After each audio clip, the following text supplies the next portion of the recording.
嗨，大家好，我是猫，欢迎来到我的护肤频道。今天呢，要帮你们解决的问题就是人中太长的问题。人中长可能是有天生的关系，因为它面相的关系嘛。还有一个可能性呢，是因为后天性的。其实这大部分到了30-40岁以后啊，很多人都会发现自己的人中有慢慢变长的一个趋势。那后天性的原因当中有2个原因是可以做一些调整改善的，比如说因为衰老，所以导致面中这边下垂所延长的一个部分。还有到了一定年龄之后，自己的唇部啊，其实很多人都会慢慢变窄，不知道大家有没有发现会变成这样。其实这样的情况下，人中也会看起来变长了。今天的这个面部瑜伽呢，所针对的就是先天性的和后天性这2种原因所导致的一个情况。那我们就开始来感受一下面部瑜伽的魅力吧。好，首先我们要先放松一下我们人中口轮肌的这一块，可以用打圈或是轻轻敲的方式来放松，肌肉也不要用力，直接就是这样处于一个非常放松的状态。在口轮肌的上半部分做这2个动作。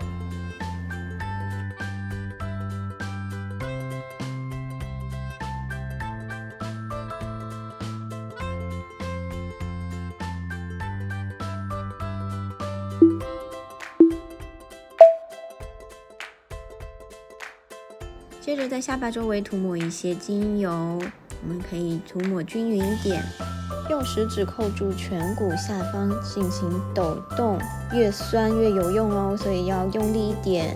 如果你觉得很累的话呢，你可以撑在桌子上这样子操作30秒。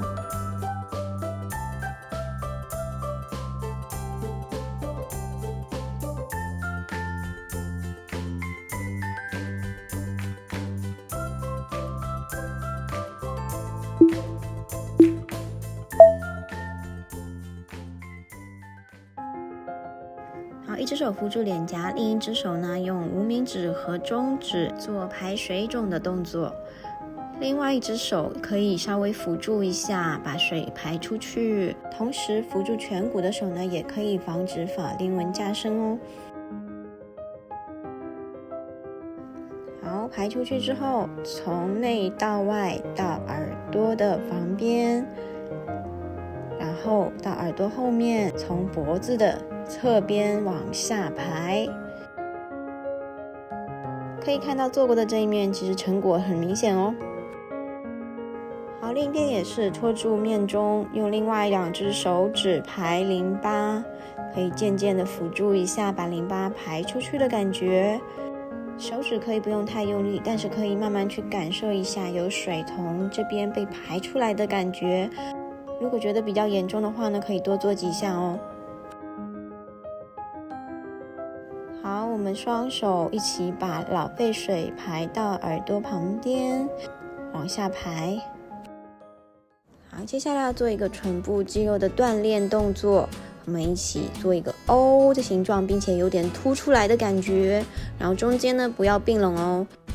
注意要努力把这2边的肌肉往上提的感觉，但要保持这个 O 的形状。好，我们实在保持很难的话呢，可以用这个手指夹一夹。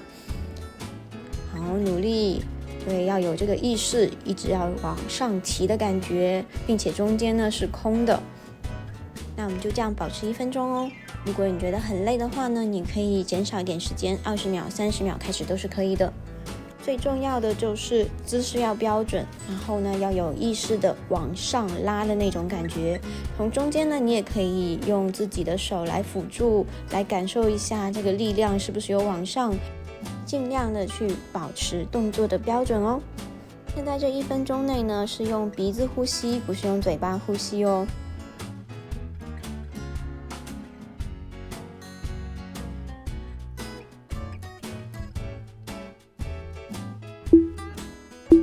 好，我们最深呼吸，放松，结束。好了，辛苦咯。那这个操呢，也是建议大家每天1次，坚持21天以后呢，可以在1周稳固1到2次就可以了。那原理方面也是很简单，主要是调动你面部的一个肌肉，帮助你调整你的整个表情和面部的肌肉的一个状态，从而让人中看起来就没有那么长。如果你觉得有效的话呢，记得帮我点赞哦。好了，那就这样子啦，拜拜。